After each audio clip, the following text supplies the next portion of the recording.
because I had to explain to you all my great monetization ideas. Hopefully this won't be too bad with the dropped frames. If not, you can catch it on the YouTube, I guess.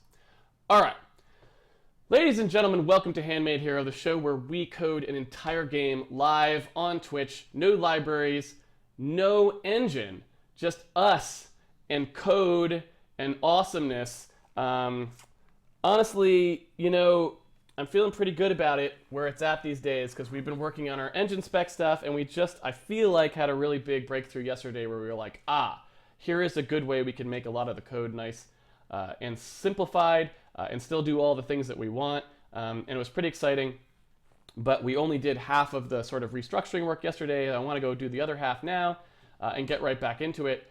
So I'm not even going to spend any time on the preamble. I'm just going to say, if you have pre-ordered the game on handmadehero.org, handmadehero.org.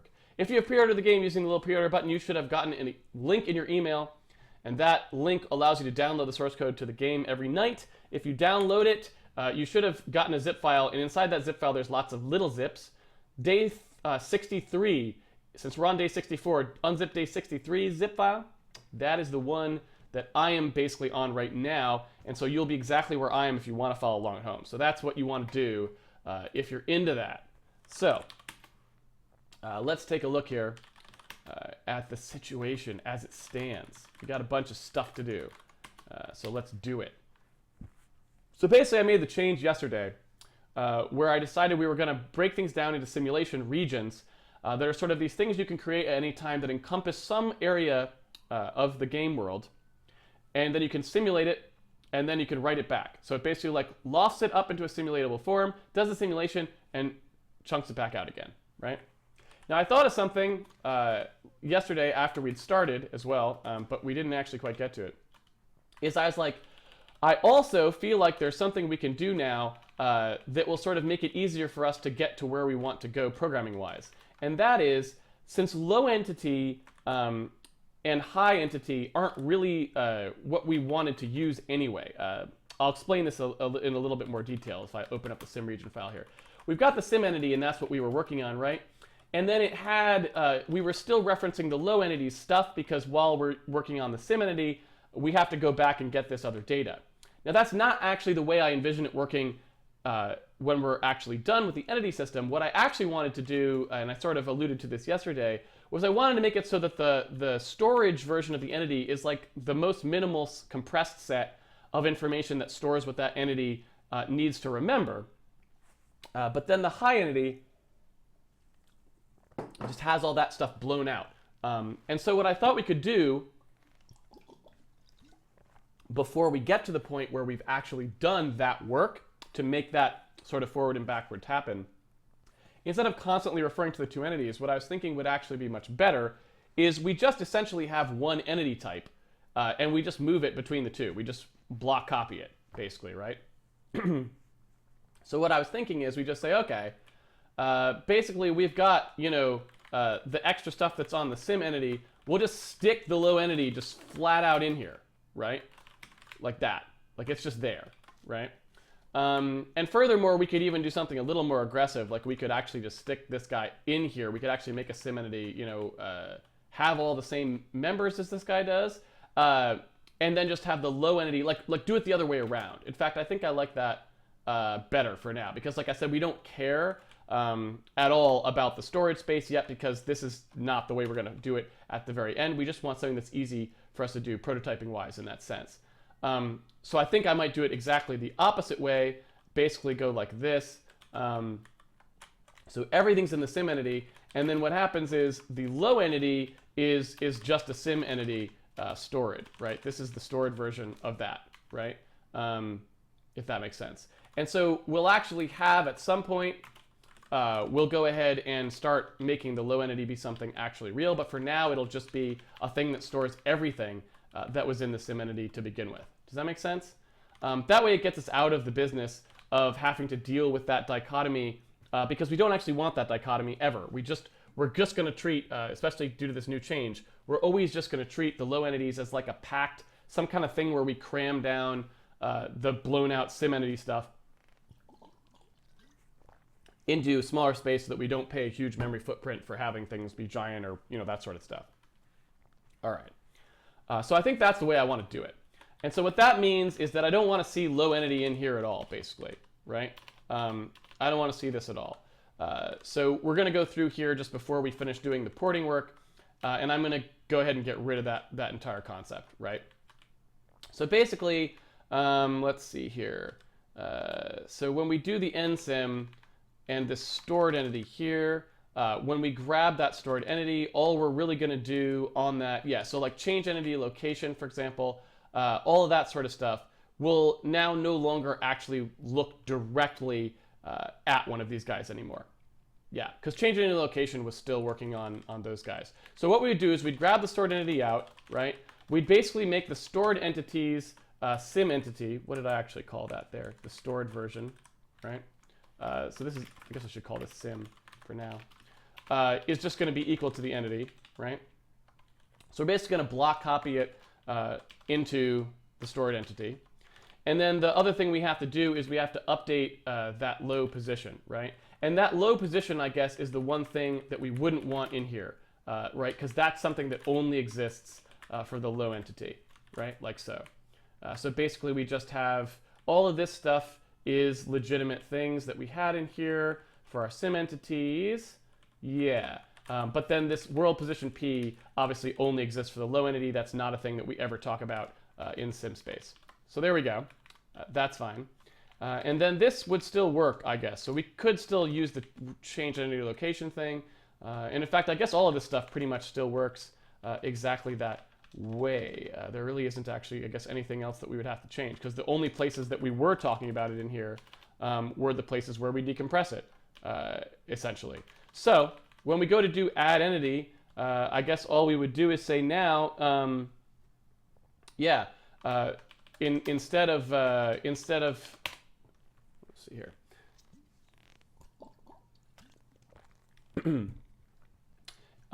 Instead of just copying the position in like we were doing here, we would actually just copy the rest of it. So we'd basically say everything that's in our sim region entity there, we would go ahead and just overwrite basically all of this except for the storage index, although we can even overwrite the storage index because technically that's coming from the other guy as well, right? And normally the way I would do this is I would pull out these members that were so the storage index only exists in the sim entity. Normally I would pull these guys out so that these guys are in their own struct that we talk about separately. But since I know that eventually this is not how it's going to actually be stored, I'm not going to bother doing that because I don't care about the fact that we're storing that additional uint in there. Yeah. So basically, I'm just going to go ahead and copy it out wholesale. Just copy that sim out entirely. And later on, we'll do the compression there. And I feel like, did we ever actually set... I don't know if we ever actually set the storage index. So the storage index has to be set properly, but I don't think we ever did. So actually add entity, what add entity should be doing when we call it here, right? Add entity should be taking where it should store it back. So that low entity index should actually be there. That was just a mistake. We hadn't finished porting yesterday, so we probably didn't get to everything that we should have been doing. So let's go ahead and make sure that that's true. So when we do that add entity, we'll go ahead and pass the low entity index here. Low entity. I'm not in a good typing alignment. Feng Shui is off or something there. The Feng Shui is off, people. Let's move this. There we go. Okay, much better. So I'm going to pass that low entity index, and that way I can store it in here. So after we romp this guy, we will go ahead and put his storage index in there, like that. And actually what I could do too, let's loft that up even one more. I guess the reason we can't quite do that is because we overwrite everybody here. Yeah, that's unfortunate. So I guess what add entity would want to do too is it want to take one of these, like so, so that it could do this. There we go. And we'll have to think about, I guess all of this will be sorted when we actually do the compression, decompression stuff, because then we won't be using kind of the cheesy little romp over thing that we're doing there. All right, So in this add entity, after we go ahead and get the entity, instead of clearing it now, we're not going to actually do that clear. What we're going to do is do the decompression. And so I'll say here to do, this should really be a decompression step, not a copy, but we don't have that part yet. So we've got our entity, we have our source, I guess I'll still call this source, and we're going to grab that and copy it over. And then we also want to make sure that our storage index is going to be that low entity index. And I guess I'll change it to storage index as well. There we go. So now that we've got that straightened away, this is just passing those on to the next guy, and then it also happens to have already computed its position, and so it'll actually just go ahead and overwrite the position there. Yeah, again, this would be more meaningful if we weren't actually still storing the position out as well, but you could imagine, again, once we compress it, we wouldn't be storing that position, so we kind of should leave that in there since that's the path that'll actually have to get taken. All right, so that's fine. And now we need to go ahead and move our entity stuff here out of handmade.h. So we want to grab that out. Let's take a look at what else we've got here. We need our hit points. So there's our hit points. That may be it for the things that we actually, that we actually have in here. Looks that way. All right, and so when we do an end sim, this, right, okay, so now we got to do the entity mapping hash table. We talked about that. I guess we might as well just jump in and do it. So basically what's going to happen, we talked about this yesterday, we'll talk about it again. When we loft everything up into a sim region, we basically are creating a secondary array of these sort of sim entities, which are all going to be processed, as part of the simulation. But since we have entities stored often in, we have the permanent storage of all the entities in the world that's in a different place, maybe compressed, maybe stored like what we were saying, the position changes when you go from one to the other, that sort of thing. We need to be able to persist references to entities. So basically, an entity is going to want to talk about, when it's talking about, say, the fact that, what's going on here? Here we go. When it's talking about another entity, it's going to use its index probably into the low entity array, right? Because that's a stable index that you can always use. Your index into the array of the other kinds of entities, the sim entities, right? This array is not stable. Your index in that array is just totally dependent on what sim region is being talked about at a given time, right? So if in here we have something like, for example, what the sword was, right? Because remember we used this to point to who the sword was, right? If we have something like that, we need that to be able to persist. And so a sword low index, we need to be able to get from that to the actual sword. And the problem with that is we don't actually know how to do that in our current system. We loft things up into the sim, and we don't really have any way of actually dealing with the fact that we need to reference or do cross-referencing. So what we need to do is we need to have some way of doing that cross-referencing. And so what I thought I would do is, again, I can just make like a hash table in here, for example, and the hash table would just tell me for any low entity index, it would tell me where the high entity index was, like basically where the sim entity was in this array. It's not an operation we'd probably do that often, so I don't really care too much about making it be particularly fast or anything, but that's basically it. And so what we would want to do, right, is we'd want to be able to change this into essentially a sim entity pointer, right, like so. We'd want to be able to change that into a sim entity pointer so that we could just get at the sword whenever we wanted to, and then when it gets stored back, that is when we would actually go and turn it into a low, into a low index, right?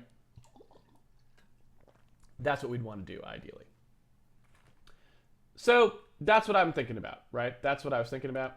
And what we could do, in fact, this kind of seems like maybe it's worth doing already just because it kind of points towards the direction we would want to go. What we could do is make a little union here, right? Where we basically have a low index and a sim entity pointer, right? Like this. So if we wanted to, we could do like index and pointer, I guess. Something like that. I don't know. What we could do is say that this is actually like an entity reference, like so. Well, I'm having trouble typing today. An entity reference, and this is like, you know, an entity reference. It's the thing that references the sword. And so what'll happen is when these things get loaded, right, references get pulled in, and when they go away, they get converted back to indexes, right? And that seems like a pretty reasonable thing to me. I don't know, we'll see. Again, like this is our experimentation period, so we are allowed to sort of figure out what sorts of stuff we want to do by trying. So that's what I would say. I'd say that's what we want to do. And then for the entity references that are in here, basically we map them in and map them out in that exact same way that we used to do. So you can imagine in here, when we actually do our storage operation, right? When we do our stored sim entity, this block copies that entity into the sim version. Well, we want to go ahead and change that sword. We want to go and change, excuse me, go ahead and change that sword pointer into an index. So we essentially want to do this. In fact, I guess we could just make a function for it, which is like, you know, I don't know, we don't have a good, I guess we could call it store entity reference, like so. And then we would just pass it that address. And it turns out that we really don't have to do anything to make that happen, right? It's really, really simple. If we want to convert entity reference from its pointer into, excuse me, into a permanent index, we have a really easy way of doing that. I guess we don't want to call that sword, probably, huh? And actually, I get this is a sim entity. This is actually an entity reference, like so. All right, and so what we would do there is say, first of all, if the ref pointer is not equal to 0, right? If the ref pointer is equal to 0, then hey, the index would also be 0, right? Because it's 0 and 0, so we don't really have to do anything. But if the ref pointer is not equal to 0, then what we would do is we just say, well, whatever it's pointing at, it's just that guy's storage index, right? Is what we want to actually store, right? Really, really straightforward, not particularly difficult at all, right? So what we would do there is we just say the index equals the storage index, and then we're done. And so that's really easy. When we do the nsim, that's a really easy thing to do, and that would pack our, that would, you know, translate our stuff back into storage, and everything's fine. But the part that I was more concerned about, and the reason I said we need a hash table, is the opposite. So when we actually bring an entity in, right, that's the point where we have to actually start to care about that, that hash table, some way of mapping. Because what's going to happen is, when we have one of our low entities come in, right, and I suppose we should assert here that you're not supposed to add an entity that doesn't have a source at the moment. Maybe in the future we'll allow that. Yeah, I guess we could allow that. Yeah, all right, never mind. I won't do that yet. So when we actually go in here, what I'll do is I'll actually say if source. So assuming that there was a source entity, right, then what we want to do is now we want to map, like things like the sword, we want to map that in. And so much like I had the store version, store entity reference, right? I want to have a load as well, right? I want to have a way to do a load entity reference. And that's just a lot harder because what do we do, right? All we have is well, we have the same start, I guess, which is to say, if it's not equal to 0, we have to do something about it. But what exactly is it that we're going to do? And the answer is, I don't actually know. Hash table was my first instinct, right? What I want to be able to do is I want to be able to say something like, okay, the ref, oops, that's the wrong one, sorry. We only have that. We only have the index, right? So what I want to be able to do is say, okay, the pointer equals like get sim entity from index, right? I want to be able to say that. And pass whatever that index actually is and get back a pointer to an entity that's in the sim region, right? And so the reason I was thinking of hash table is because I have an index, I want a pointer, I could just have it's just a straightforward map. It's just a mapping from pointer to index, and that seems like the easiest thing to do, right? That just seems like the easiest way to go. And then that will go ahead and give me that'll translate that reference, and that'll be the end of it, right? What I could actually do here too, just to double check, I might want to do something like getting this and asserting that the pointer was actually valid, because there should never be a case where you're referencing something and it's not in there. And in fact, what we should do is I think we actually want to have a policy where we actually pull in.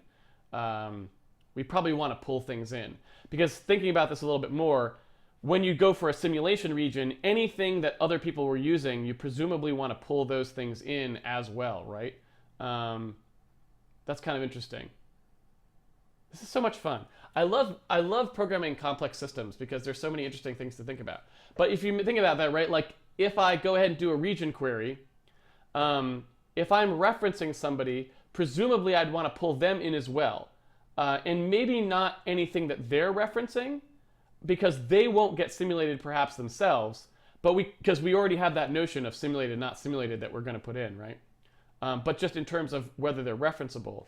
So that's kind of interesting. I don't know. And I don't know how far we want to crawl out. We may want to crawl out through all the references. We may not. I don't know. That's kind of an interesting question, and it depends on how complicated our game logic gets, what we want that answer to be. And I'm not exactly sure. So that'll be interesting. That'll be very interesting. So I'm going to leave that there for now, actually. And that assert should fire for the sword specifically, actually. Probably, I'm thinking. And so I'm going to go ahead and just let that be for now, and then we're going to come back and take a look at that in a minute. But anyway, that's the current situation.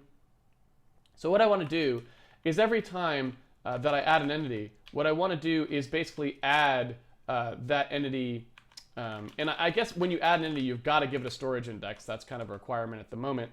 I suspect, I can't think of any reason why we would allow a 0 storage index. Those would be entities that don't get written back. They only exist inside the sim region. That doesn't seem logical to me. So for now, I'm going to go ahead and assert that the storage index is always something valid. And if we can think of a case later where we want to change that, that's fine. But for now, I don't think I'm going to allow that. So go ahead and do this. Then what we want to do is say, all right, for that storage index, what we want to do is remember that that's where this entity is. So I want to do basically to store it in that hash table. So I want to do something like map storage index to entity, or something like this, right? And then I pass the sim region, which will store the hash table, and I will go ahead and pass that storage index. So then from then on, and I guess the entity pointer, right? So there's storage index, there's the entity pointer. So then from then on, anyone else who asks about the storage index will get this entity back, and so they basically just have that nice mapping done, right? So that's pretty trivial. I don't think that'd be very difficult to write. So we'll just go ahead and write those two right here, right? Like so.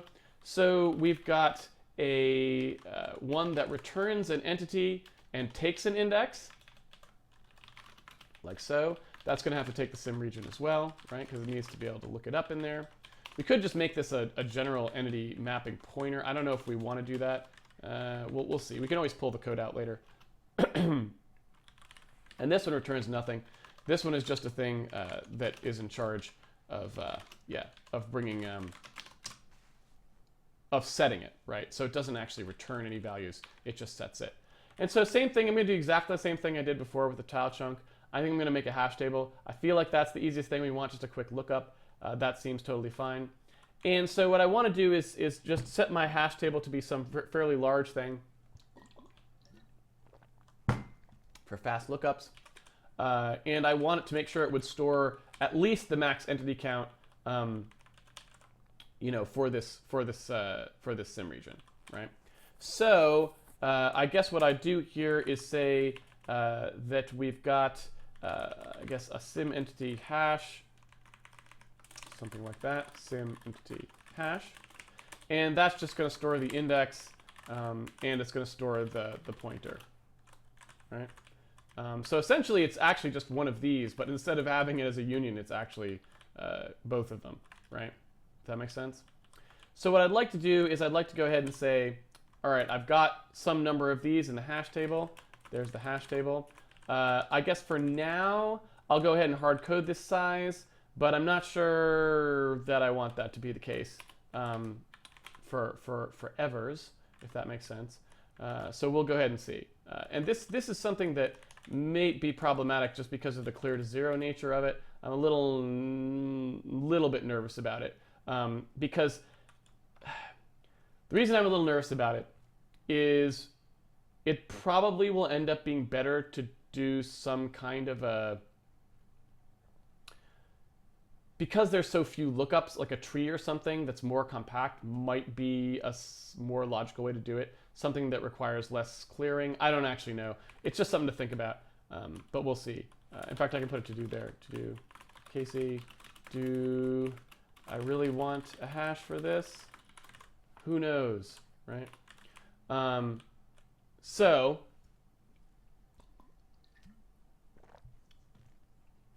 okay, when we add these guys in there, chances are, I guess we're probably adding them relatively sequentially. I think, I don't know, we might just go ahead and directly use the index into the hash table for now, because I don't think we need to do anything fancier than that, so we'll see.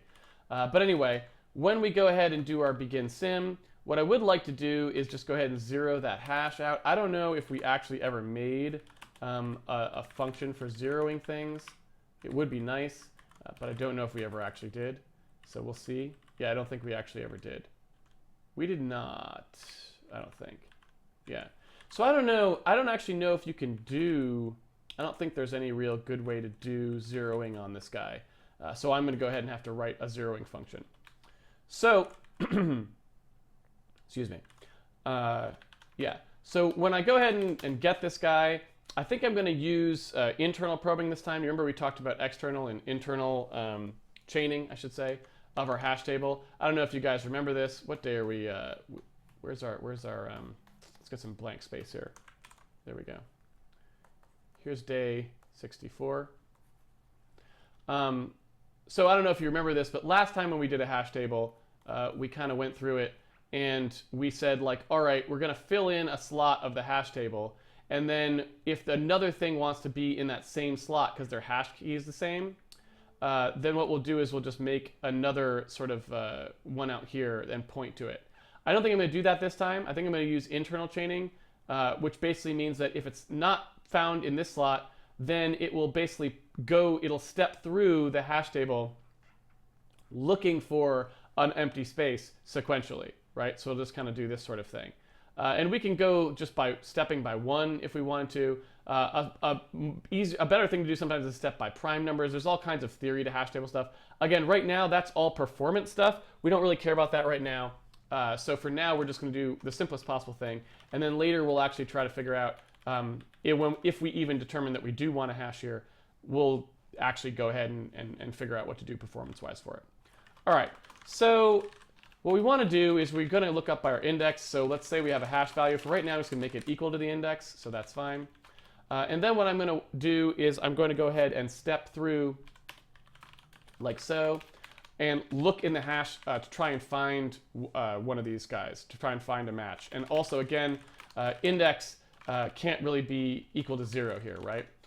Because we're not allowing we always say that low entity indexes, like the storage indexes, 0 means null, so you shouldn't ever be looking up a null. What we could do to make things easier, I guess, is if we wanted to, we could also say that this get sim entity from index always just automatically returns a 0 in the case where it was 0. You know, we do this basically, right?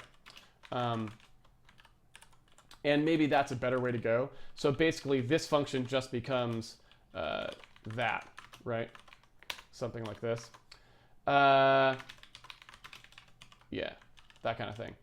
I'm not actually going to overwrite directly there because I'd rather, since it's a union, I'd rather be able to still see what the index is when we're in the debugger. So I'm going to leave it like that for now. But yeah, so this get sim entity from index will handle the case where index is 0. If index is 0, it will just return a null pointer, so that way we still have the ability to pass nulls through directly, which I like. So we'll go ahead and get the hash value. We'll just call that the index for now. And then we'll go ahead and say our probe value is going to be equal to the hash value, or actually, I guess we'll call this our offset. I'll call that 0. I'll step through the entire array, essentially, right?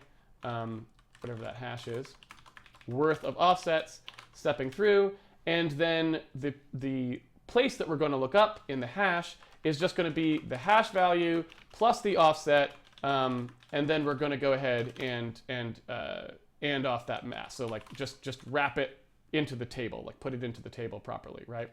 And again, that just ends with that array count -1. This is all stuff we've done before, but just in case, just to refresh your memory, again, basically what I'm doing here is I'm saying, all right, I'm going to look up into this hash table, right? And I want to look up, I want to basically search through the hash table. So most of the time, I'm hoping that I hit it the first time. So this loop won't really loop at all, right? It'll just hit it the first time and then return. But in case it doesn't, it has to look through sequential values. And again, we could make it probe by something other here, like a prime number or something like that. Like I said, there's more hash table theory stuff. Maybe we'll get into a little bit later. But for right now, we'll just probe by ones, looking through the hash table to see if we can find what we're looking for. In order to do that, I need to search the whole hash table, right?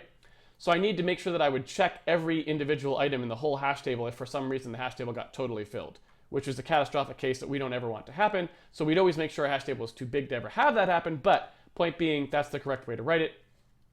So after we figure out where we're probing, we're starting at some place in the array, right? And when we get to the end of the array, we want to wrap back around to the beginning of the array because we didn't start at the beginning of the array, so we need to check there.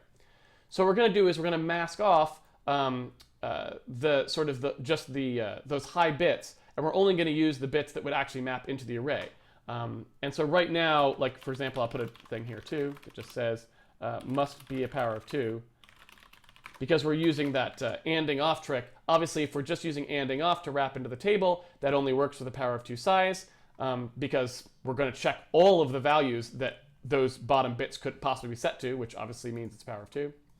And so what we want to do here is just generate that simple mask from the power of 2.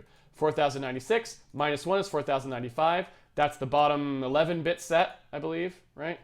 And then we're going to knot that because we want to... well, wait, no, we don't need to knot that. Never mind. That's the way it should go, right? We want to subtract 1 from that because that will set the bottom bits, and that's the only bits that we want. So we don't actually want the knot there. That was my bad. Shouldn't have had a knot, so I don't think so. Hard to say. I make mistakes on the stream all the time, so it happens. Anyway, so what I'm going to do here is I'm going to pull out this sim entity hash, right? So this is the hash value, or sorry, this is the entry, I should say. So I'm going to grab that entry, and I'm going to grab it like this. I'm going to look at the entry, and I'm going to see if the entry index equals the index that we're looking for. Assuming it does, I'm going to set the result equal to whatever the pointer is, and I'm going to break out of the loop. Otherwise, I'm going to assert that the entry index is not equal to 0, because if the entry index was equal to 0, that means that we've hit an empty hash slot, and at the moment, that is not supposed to be allowed, right? Like we're actually not supposed to, we're always supposed to be able to find it here. So yeah, so basically what we want to do is, this is the place, and we'll put a to-do there, right? This is the place where we would add, oh, well, you know what? Let's just go ahead and do that. Let's just go ahead and add it. So if at this point the entry index is 0, meaning we've hit an empty slot, meaning that this hasn't been stored before, we'll just go ahead and store it. Right? That will be the case where we actually add the entity in. So what we want to do there is kind of a little tricky, right? What we'd want to do there is we would want to be able to call this directly from there, right? We'd want to be able to call this call where we just do the add entity right here. We'd want to do entry index equals index, entry pointer equals, add entity, and then results equals entry pointer break. So we just make a new one right there. And what we want to do here is we want to be able to pass, I guess these are actually technically storage indexes as well. What we'd want to do here is we want to actually be able to pass those storage indexes and the source entity into this. So like, or rather a way to get the source entity, so that in this particular case, when it comes back and it didn't actually exist, it would get pulled in the process of actually going to get the entity, right? Maybe that's a little bit too much to do in that call.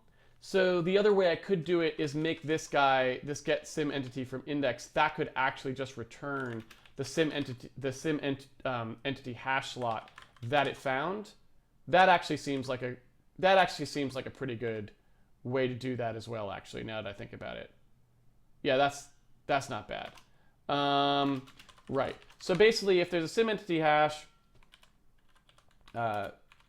slot there, then that's gonna, yeah, I like this better. I think there was too much stuff going on in this routine because what you wanted to do inside here would probably depend on who was actually looking up the thing, and it just seemed like it was getting a little bit too much stuff packed in there. So what I'd rather do is say, all right, let's go ahead and say that this gets back the hash slot itself, and then the person on the outside can decide what they want to do with that hash slot. So in this case, if the hash equals 0, then what I would do is I'd just break out right on there, and the result, again, equals the entry directly, like so, right? So I guess what we could say is if it's 0 or it's the storage index, right? If either of those two things are true, then the probe is done, bail, right? And that seems pretty good to me. Yeah. And so I could even get rid of this as well, because this would just work. The first empty index would return it. And so maybe I'm going to go back to my original thinking and say that storage index has to be something. And then that other stuff gets handled out here. Okay, I like that. So basically when we call get sim entity from index, what we want to do now is we want to be able to pull those things in recursively, basically, right? So what we want to do is we want to have more things in here when we're doing our add entity call. We want to be able to do more stuff in here, right? Now, of course, what I will do is before I go and handle some more of that, let me go ahead and just put some stuff together here that's like sort of the destination hash. So when we're storing somebody, we want to go ahead and do this, right? Where we do the same thing again. And this is probably inaptly named at this point. This is actually get hash from storage index. That's actually what it is. So we'll call the get hash from storage index. That gets us back the hash entry that we're looking for. And then what we want to do is we want to make sure, we want to basically assert that if someone's telling us to map this storage entry in, and maybe, you know what, maybe we don't even care. So all we would have to do is basically say, all right, if they've stored it before, that's fine. So let's assert that the index that's in the entry equals our storage index, or it's null, right? So either there was nothing in this hash slot before, the one that we're trying to set, or it's equal to the one that we're trying to put in there, right? And that'll just allow us to overset entities, right? It'll allow us to overset hash slots, which seems fine to me as well. So what I basically do is, at that point, we'll initialize it like so, like that. Oops. And so that actually will put an entry into our hash table and say, now whenever anyone asks where this storage index is, entity pointer wise, we'll give them this back, and off we go, right? So that seems pretty easy. And now this is the trickier part, like I was saying. Store entity reference is easy. Load entity reference is going to be the hard one. Basically what we want to do here, again, same thing we were doing before, where basically we grab out that ref index, but now let's actually check. Let's make sure that ref index is actually something we care about now. So assuming that ref index actually is indexing into an entity,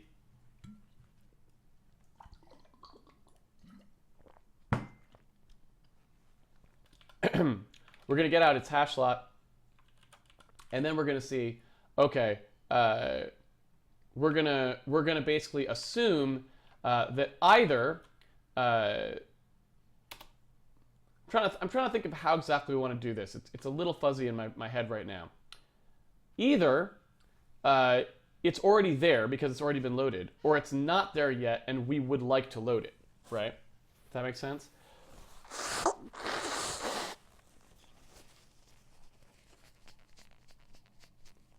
So this is going to create a little bit of a recursion here. I'm not sure if I'm thrilled about that recursion, and I'm not sure if maybe we should change it into something a little less recursive. But for now, we'll leave it recursive, and we'll see how that goes, I guess. So if I want to load an entity reference, basically what that would do is it'll get out that entry. If the entry pointer is null, then we need to load a new entity into there, right? But if it's not, then we're pretty much good to go. And I could also say, okay, so basically the ref pointer equals the entry pointer, right? So basically the case that I have to worry about is the case where the entry pointer equals null, which means we tried to reference an entity like the sword, but the sword wasn't in there yet. Excuse me. So what I want to do in that case, right, is I want to go ahead and pull that sword in anyway. So I want to basically say here, all right, well then we're going to keep calling down. We'll call down into there, right? With the storage index of this guy, right? The ref index. And I want the low entity that corresponds to that index, right? Which I can get. I think we have a get low. Do we have get low entity? Yeah. What we want to do is basically do this call, right? And so this call, which we actually want to put in the H file so we can call it from other places, if that makes sense. So that would go in here for now, I guess. So what I want to do here is I want to get that low entity, the one that corresponds to this index. There we go. So yeah, off we go. So I'm going to go ahead and get that. I need the world, or I guess I need the game state there. And I really wanted these to be, I really would have preferred, again, that they were stored in the world, but they're not stored in the world yet. So I guess that's just the way it's going to have to go, which is fine. It just means that basically these guys will have to take the game state instead of just taking the world. That's something I want to get rid of. But we got so many things that we have to do this full thing correctly, just to put everything into the right places and have it work correctly. I just don't want to deal with it at the moment. One thing at a time. So anyway, all right, so I added the entity. So now when we do that reference mapping, which we're going to do in here, right? So we do that copy in, we have to do map storage init that saves this particular guy. In fact, I guess this should be done immediately upon entry. So as soon as we map it, as soon as we have it, we map it, like so on. Yeah, that looks good to me. So anyway, what we'd want to do is after we do that romping, we now want to translate that sword index, right? So we want to do a load entity reference to load the sword index, translate it from the old kind of reference, from the index into a pointer, right? So we're going to go ahead and do that, like so. Oops, not source. So this is entity sword, like that. And when we do that, we have to pass it this stuff now, unfortunately. That's just the way that goes. So now what this does is this will call add entity recursively, basically, to pull in any other references that we find. So we're kind of spidering outwards, grabbing new things into the simulation set as we go. And I probably forgot a bunch of things there because we slammed in a bunch of things at once. But that is just the way it goes sometimes. So let's see. Hash value plus offset and array count -1. Less, what is the problem? Oh, sorry. There we go. Just got to parenthesize that. Let's see here. Ref is not a member of sim region. I agree with that. So what we need here is the game state, I think. Entity does not take 3 arguments. That's true. It takes that game state that we had to pass there. This is as well, same thing. Sim entity. Store entity reference. Store entity reference. Okay, there we go. That's not supposed to be an arrow. These are basically just all little typos that we have to clean up. Nothing particularly interesting going on here. And then finally, okay, so now we're actually in a position to do this properly as well, right? We've got a sim entity, and what we want to do here is we want to go ahead and actually do where we have our load entity reference, right? What we'd also like to do instead of the load, we'd like to have a similar version of this, right? Which is basically like, you know, check entity reference or something like this, or like get entity by index or something like that, by storage index, something like that, where we can basically do a check just to see if it's in there, if that makes any sense. Just seeing purely if it happens to exist in the set. And so basically what that would do is we'd say, all right, you pass the sim region, you pass the storage index, and all it does is it straight up does the check. It grabs the entry out and just returns you whatever the entry's pointer was. It doesn't actually matter whether it's null or not, because you're going to check, right? That makes sense. So now we can actually go ahead and implement that here. The camera following entity is just get entity by storage index, and we just go ahead and ask it like so for the camera following entity index, right? So if the entity that we are following happens to be in the sim region, then we'll do the update for it. If it doesn't, then we don't. And we don't really have to do anything more specific than that. That just works, I think. Yeah, I think there's really nothing else to it. So all we have to do is say, all right, the camera following entity, we grabbed it out. This doesn't actually have to happen on every index, right? In fact, you know what? We don't even have... This is actually easier. Really all we have to do is do this check. This is stupid. I don't even know why I just wrote that call. We maybe don't even need that call. We'll see. Really all we have to do is just go, oh, is the entity that we just wrote out, right? Is this guy's storage index equal to the camera, the one that we're following? That's it. Why we even look in the hash table? We don't need to, right? If it is, then what we want to do is move the camera, right? So entity, or I guess stored, right? Where's that p? Stored p dot chunk z, and then it just goes ahead and does that, right? That's it. That's really simple. Kind of nice too. That's kind of cool how that worked out. That's it. Nothing else to it, I don't think. Yeah. So set camera doesn't, we don't even need set camera anymore, right? Because we've done everything now. All we need to do is just remember that the camera is at a different location. But that's it. The set camera call was there to do all of this mapping stuff, but now we're just doing that during the sim stuff. So as far as I know, set camera is just not, did we already delete it? Yeah, it's probably just gone, right? So that's totally fine. So we can get rid of set camera. Set camera's just gone. Nobody cares about set camera at all. We don't care about any of this stuff. That just goes away. Although I couldn't read that because it's by my head. Let me actually read it. Mapping tiles and stairs into the entity set. Yeah, we'll know to do that when we actually go to implement them. We don't really need it to do there. All right, so that just does all that, and that's just fine. It's just done. Done. So I think this is mostly just going to be mapping to the sim, the fact that it's got that sim pointer now, right? But I'm thinking that probably the way that we'll do this is we might actually just add stuff in the sim entity eventually as well. But again, one thing at a time. So really all this stuff is just sim dot, right?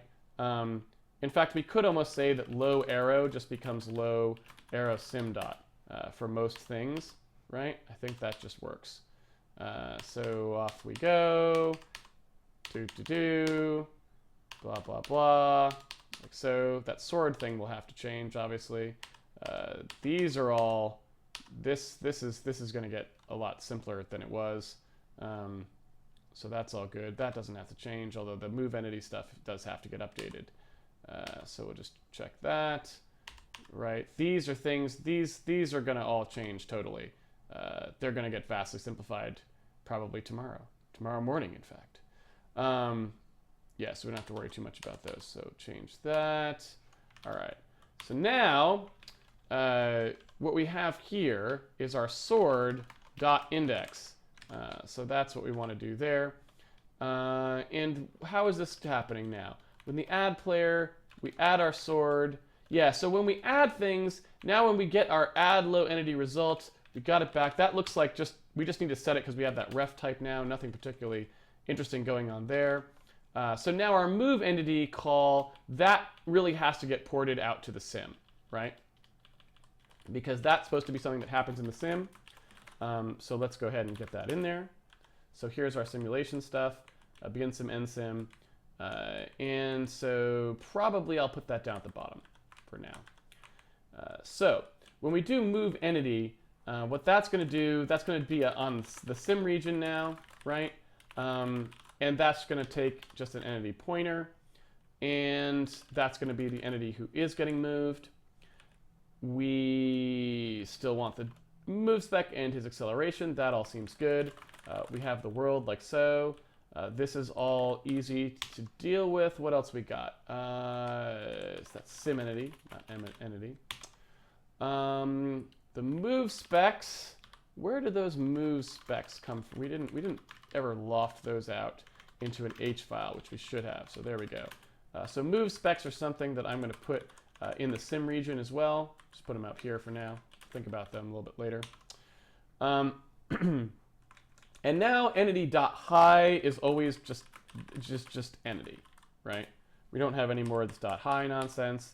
That all goes away into just entity. And this is nice because, again, this is starting to now collapse down into code that just looks like if you wrote something without ever having to think about the fact that there's all this complexity in terms of managing large entity sets and not simulating every frame, which is what we'd like, right? Ideally, we'd like the code to not, most of our code to never look like there's anything special going on, because then that means every time someone adds something to it, they don't have to think about it too hard, right?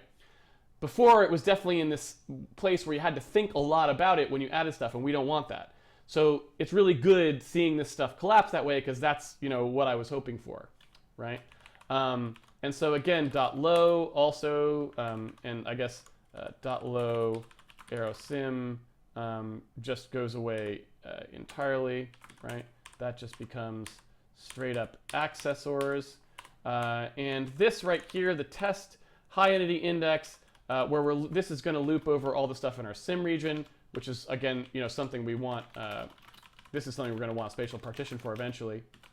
Spatial partition here, right? But for now, we're totally fine. So we have our entity count. We're going to loop over our region's entity count, like so. I should probably call that a sim region instead of region. I don't know why I'm calling it region in some places. So I kind of want that to be called sim region. And so that's going to loop over those like so. And test high entity index is not, what we want to do here is basically say that the entity pointers are not the same, probably, right? Oh, man, I was just getting into that. I hate having to stop on the hour boundaries. Man, that's just not the way it should go. Well, what can you do? That's the rules, only an hour a night. You don't get to just keep going just because you want to. Unfortunately, that's the way it goes. So yeah, so we'll just do entity is not equal to test entity, like so. And then this just goes away. No more of that. No more of this. No more of that. No more of any of this. That is just now a nice, really simple thing that just looks like what you would normally write without having to think about anything, and it's fine. Same thing with hit high, hit low. That stuff all goes away pretty much because we can now just do entity star hit, right? Entity, and let's take a look at where that happens, right? So hit entity now just equals test entity, like that. We can get rid of all of that. Oop. So, and then down here, you don't have to do any of that. You just have hit entity, and later we can do stuff with it. All right, almost done. Entity test wall. Yeah, test wall should probably be moved in here. All right, I said I was gonna stop, but I'm kind of into it right now. So, you know, sometimes you go just a couple minutes extra. And I started 5 minutes late. I want to point out the fact to you that I did start 5 minutes late. So technically I feel like you owe me an extra 5 minutes. You know what I'm saying? That's what I think. So anyway, all right. We no longer have to do this. That's done. And then we no longer have to do either of these. So that's good too. So that just moves the entity, and now everything in there is just nice and clean and is totally none of this. I don't even know what this stuff was even here for. This is some old, yeah, that was some range checking stuff. Let's get rid of that entirely. Yeah, starting to look nicer. Starting to look nicer. All right. Yeah, I guess that's a good place. Entity from high index. I don't even know what that was there for. That's gone. Goodbye. Yeah, so we still have a bunch of work to do, obviously, to finish our port. Plenty and plenty and plenty of work to do. But tomorrow morning, we could finish. We could finish. It's just an impossibility. It is a possibility. Tomorrow's Friday, right? Friday morning. It's possible. I don't know. I'm not going to promise anything, but it's possible. And then we would be in really good shape, I think. That would be some good cleanup work that we did there. Good architectural shift. So I think that's mostly what we want to do. I'm going to leave a couple notes in here for ourselves. We begin sim, to do Casey, important, clear the hash table. Otherwise, we're going to be very sad, pandas, about that. And then we also have another thing to do, which is notion of active versus inactive entities for the apron, which I talked about yesterday. So just so I don't forget those.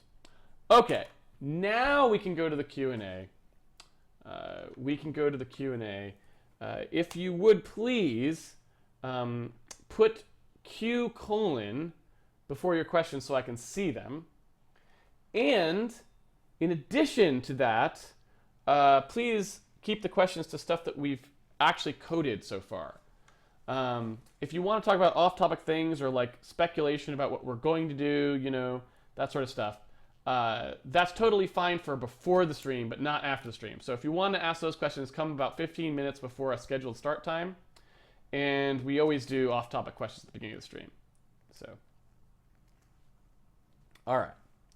Okay, let me see. Can I start the Q&A? I don't actually know if I can or not. I don't know if I can do it. QA. I don't think I can. I think the bot totally ignores me. The bot's just like, yeah, we don't care about you. Why are you putting exclamation point things? Yeah, I can't. So sad. So sad. All right. Well, I tried.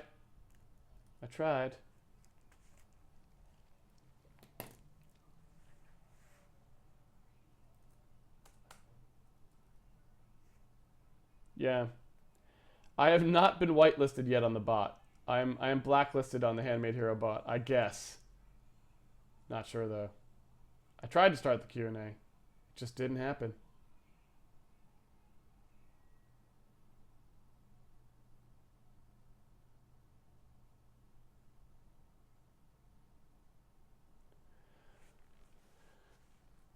Okay, why don't you upload chat logs with videos somehow?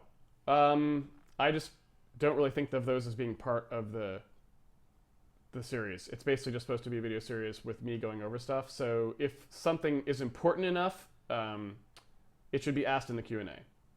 But if someone else wants to have a chat log, that's totally fine, right? You can feel free to capture them and post them somewhere. As far as I know, they're essentially public domain, right? Like no one owns the chat log. So, you know, anyone who wanted to have a site that basically replicates the chat log, totally fine by me.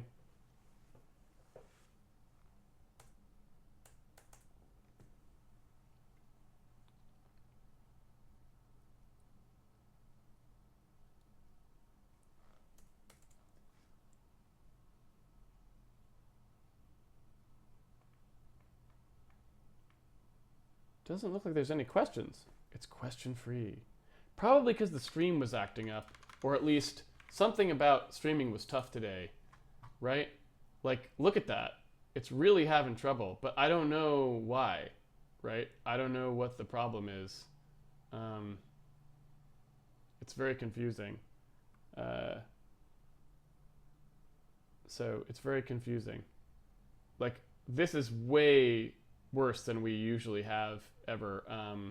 But I don't think there's an internet problem at the moment. So I don't know if it's just Twitch or something else. It's kind of hard to say. I suppose one thing we could do too is just take a look at, like, you know, this kind of thing, right? I mean, it ain't a problem with the internet, as far as I can tell. And looks like a problem with the old Twitchy poo. But we'll leave that running.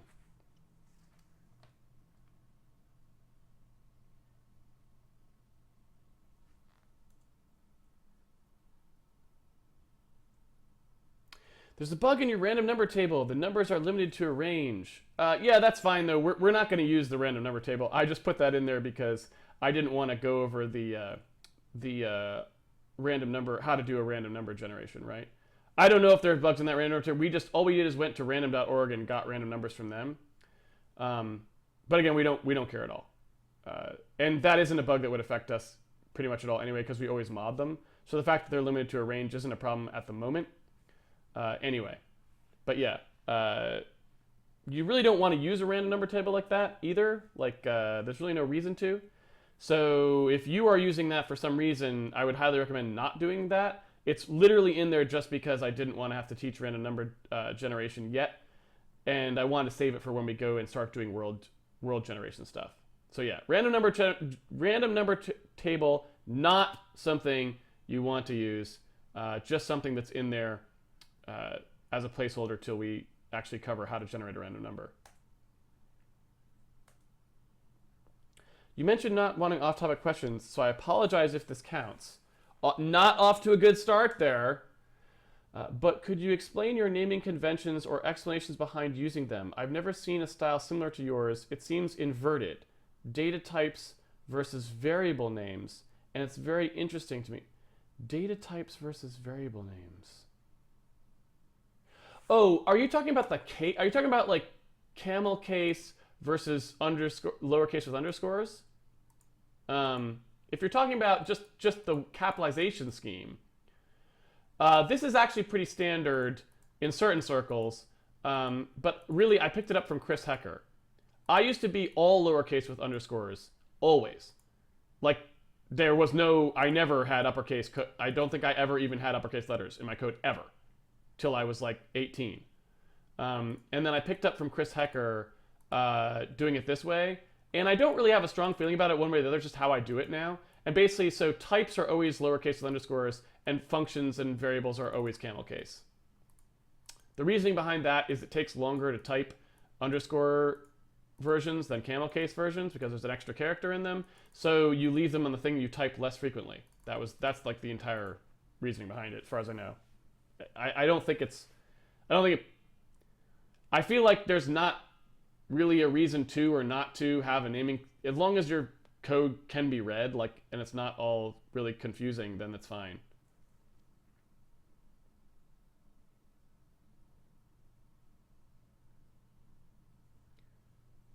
Let's see.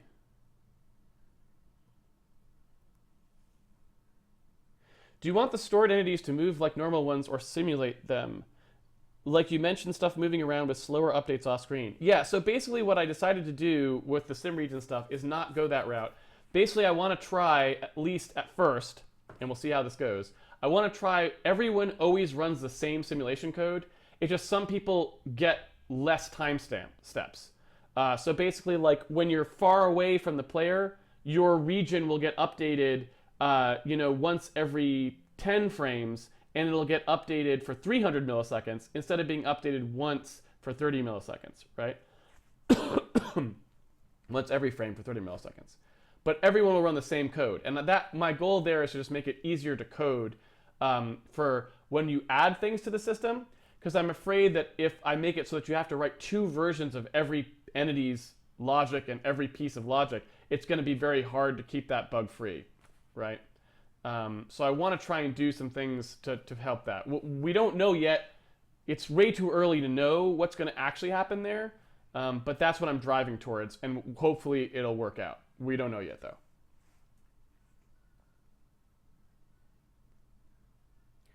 Maybe if you change your Twitch server.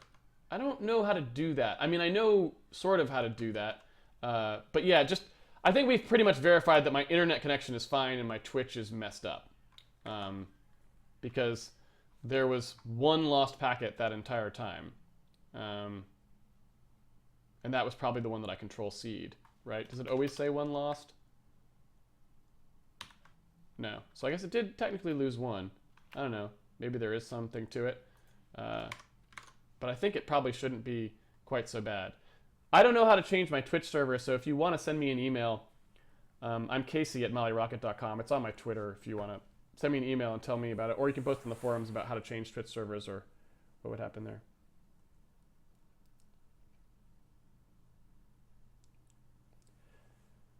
What is the point of high and low entity? Would it make sense to just have one?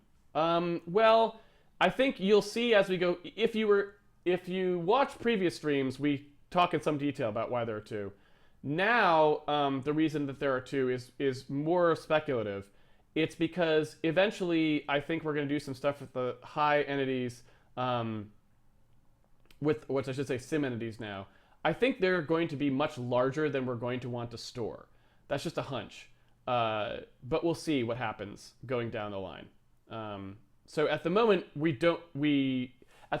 actually don't really have 2 types of entities. Like you saw how I did it where we actually just use the same data for both. So at the moment we don't necessarily need it, but I think we're going to possibly want it down the road, so we'll see.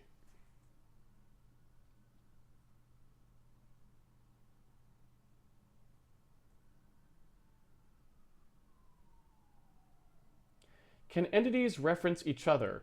Do you need to check for cyclic references? So we don't really need to check for cyclic references, thankfully. I guess that was kind of something that I just knew and didn't really mention. Which is, if you notice, when we have cyclic references, what will happen is load entity reference, when it gets to the first one, it'll go get hash from storage index. It'll find that the pointer's 0, so it'll do the add entity, right? And by the way, we actually should store this while I'm here, right? We need to do this. Like so. Otherwise, it would never get filled, which would be bad. And similarly, we probably want to put that index in, right? Glad we did. That would have been annoying. We'd have to go debug that. So I'm glad we actually found that. Yay. So what'll happen here is when this gets the hash, back, it'll find that it's 0, and it'll add the entity in. When it adds that entity, if there's a cyclic reference pointing back to this entity, that's actually fine. Because when it does the add, it'll find the next time through load entity reference, when it's doing it, it'll actually find the one that's already been added. So it won't trigger another call to add entity. So it won't loop around, right? And you'll notice that's why I put map storage index to entity at the top of this, so that it would immediately, as soon as entering here, it would immediately store it in the hash table, so that anyone who was trying to resolve some big cyclical entity chain would not cause it to loop forever. It would instead return out cleanly, right? So that was how that was supposed to work.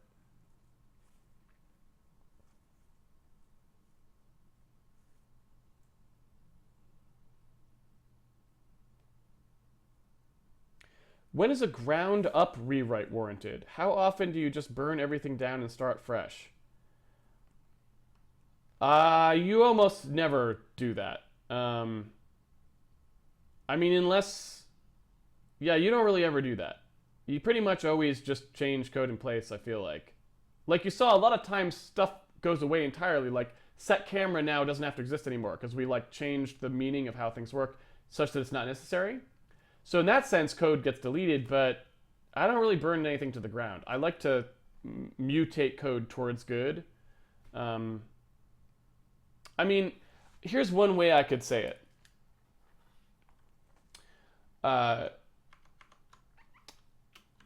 and this might be kind of clear.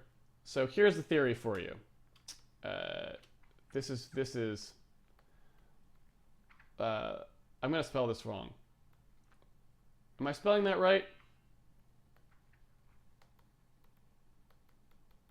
Let's see if I'm spelling it right.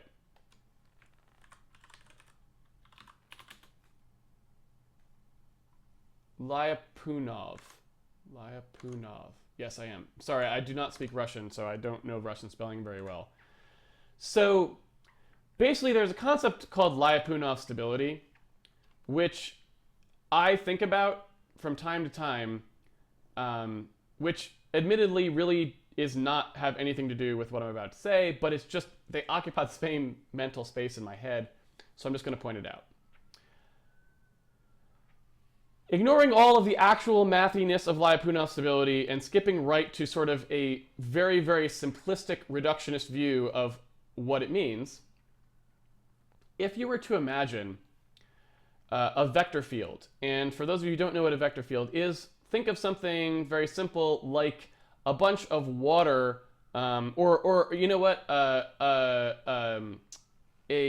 divot, like you know, like if you were looking at like a driveway, and there was a pothole in the driveway, right? And at any point, if I was to put something on the driveway, right, and it's like a marble or something, if it was near the divot, it might like roll into the divot and end up in the bottom, right? And so if you think about what that kind of means, is like you can think about everywhere around the divot, right? If this was the center of the divot and here's like the radius of the divot, right? Everywhere around the divot are arrows, are like gravity is pointing into the divot, right?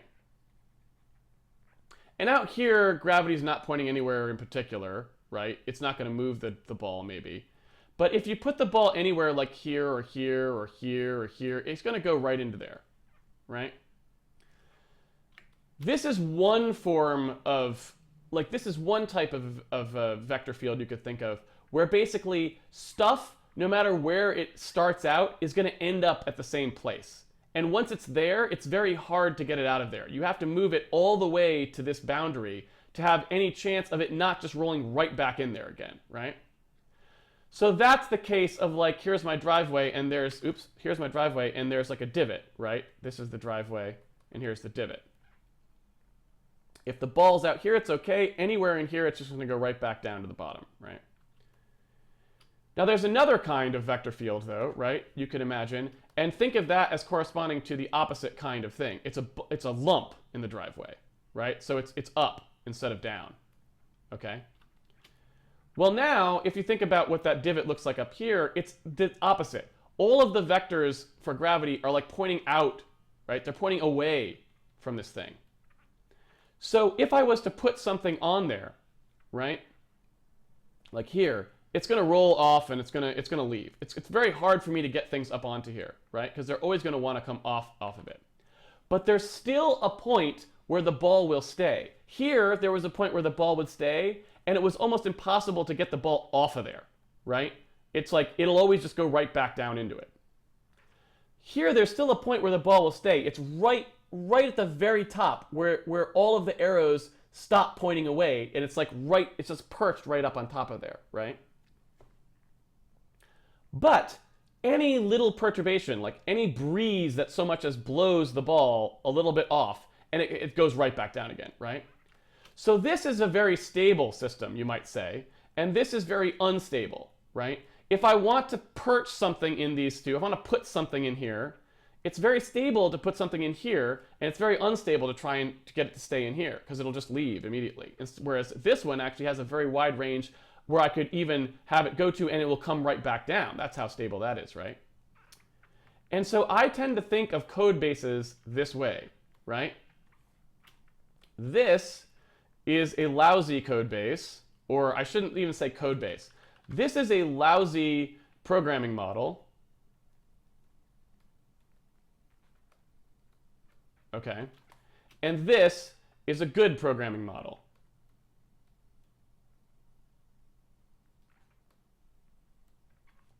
And what I mean by that is, every day when you do work, you are trying to make your work do this sort of a thing.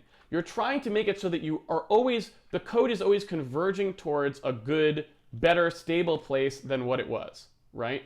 And such that when you put things into it, even if they weren't quite right, they're going to move towards good, right? This is the opposite. This is a programming methodology where everything has to be just so, and if anything goes wrong at all, forget it. We're done. Like it's like Bug City and things are lousy and whatever, it's all kinds of terrible, right? And so the reason that I brought this up with your question is as long as you're following a good programming model, you almost never burn, right? You almost never burn things to the ground because you can always just move things incrementally towards good, and things are getting better all the time. The longer you code, the better things are getting. You're replacing like old pieces with new pieces, and you're changing old pieces to new pieces in incremental ways that move you towards good. If you're following a lousy programming model, then that's when you need to burn. When you get yourself into a code base where everything is awful and no matter what you do, it becomes terrible, that's the time when you would need to burn. But the only thing that you can do if you're going to burn, you'd better burn and go back and go to something here. If you don't know how to do this, then burning here isn't going to get you anywhere because you're just going to go right back to this garbage and create another code base that sucks. And by the way, that's what I see most people do when they burn. They usually have a bad code base. They're like, starting over, we need to start fresh. They start fresh and they end up with an awful thing again because it was the programming model that was bad, not the code. And usually that's true. Usually the code is not the thing that was good or bad. It's the programming style. It was how you went to work every day. And the fact that you had too many programmers going to work every day working like this meant that it didn't matter. It's all over. You can start fresh and you're still going to get an awful code out the end, right? Whereas if you have programmers that are working with a good programming model, you can always march forward and just replace things and they get better and better, right? So that's the way I usually like to think about that. And there's a lot of aspects to this. I try to teach a lot of them, but a lot of it's experience too. A lot of it's having done this before, and now you know why it's bad, right? So just something to think about.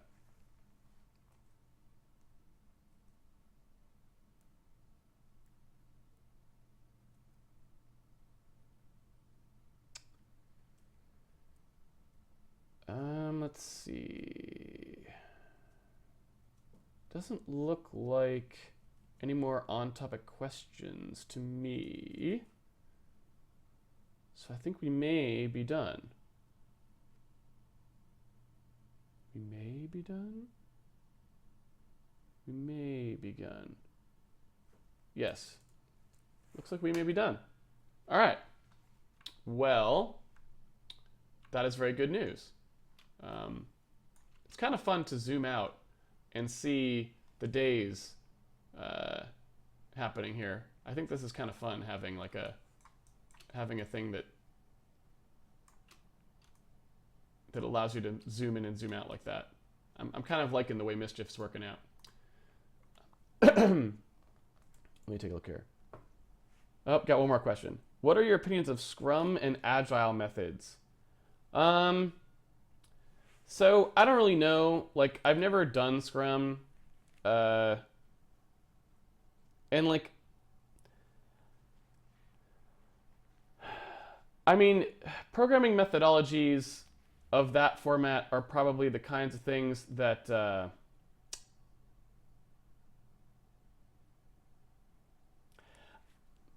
should I say this?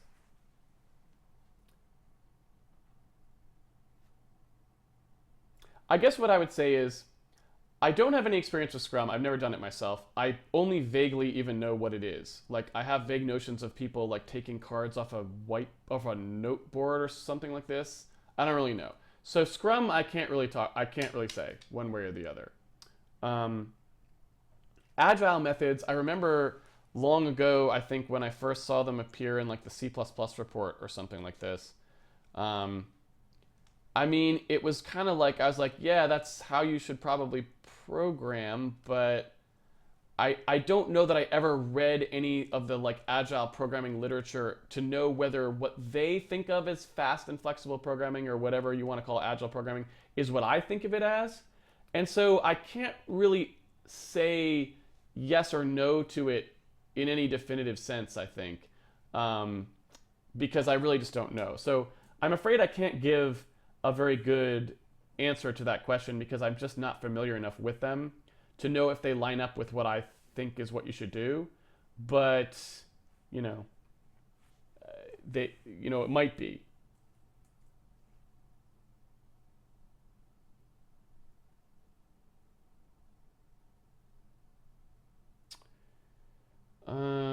Let's see. All right, so I think we're done. So I'm gonna go ahead and save this off, minimize, close this. We're getting pretty close. I'm pretty happy with how that's going. There's still a couple things that I'm like not super sure how we're gonna do in terms of that sim stuff, but I think it's pretty cool the way that it's going now, and it'll be interesting to see how well it scales and how well it performs once we start timing it. And there's just a lot of interesting things there, but there's a couple things still that I'm not sure how we're going to handle, and it's going to be interesting to see, like the how you do the like apron, how you simulate in a region with the not having it go forever in like a cascading marble sort of way. I don't know. It's going to be interesting to because I mean, it's easy to write it so it doesn't do that, but the question is, will it work? You know, in practice, are there problems with entity simulation that you don't think of that come into play there? And I don't know. But again, that's one of the reasons too why I like doing this sort of stuff. I like trying new systems and not doing things and trying to push the boundaries a little bit and saying, what if we had to make a system that could scale to this many entities? What if we had to make a thing where we know that we're going to be bigger than a float? What if we had to do this? What if we had to do that? I like doing those things because it kind of shows me how new stuff, and it's like exploring new areas, and I really like that sort of thing. It's like it's challenging. It keeps programming fun instead of just the same old thing. I got a room full of entities and we just simulate the room and that's it, and whatever. So I'm pretty happy about where it's going, but I think there's still some challenges left ahead, and I'm looking forward to tackling them. But they'll have to wait till we're done with our current port and some more stuff. So hopefully you will join me for, I think, what may be the conclusion tomorrow, although who knows how long debugging will take. We made a bunch of changes, so we may have to do a bunch of debugging. But at the very least, I think we should be recompiling and running tomorrow with our sim region stuff, which is kind of cool. So hopefully you'll join me for that tomorrow. I believe tomorrow is at 9 a.m. I'm going to be tired. It's going to be some breakfast programming. But basically, before I go to work, we'll be doing some Handmade Hero. So I hope you'll join me for that. I'd love to see you back here. If not, I understand. Sometimes I would like to sleep in too. It's true. But anyway, if not, then we will post the schedule as well for next week, and you can check that and come back and see how we're doing next week. Anyway, if you would like to follow along at home with the source code, if you pre-order the game, you get the source code with it.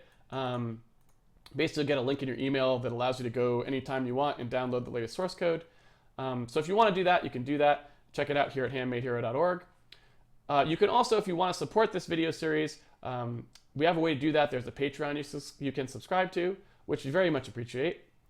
And if you want to be updated as to like when it airs every night and the schedule for the week, we have a tweet bot that tweets out the schedule every day, and also a 1-hour warning. So like it'll tweet out and say, goes live in an hour. So that's a pretty handy little guy. You can get to him on this tweets button here.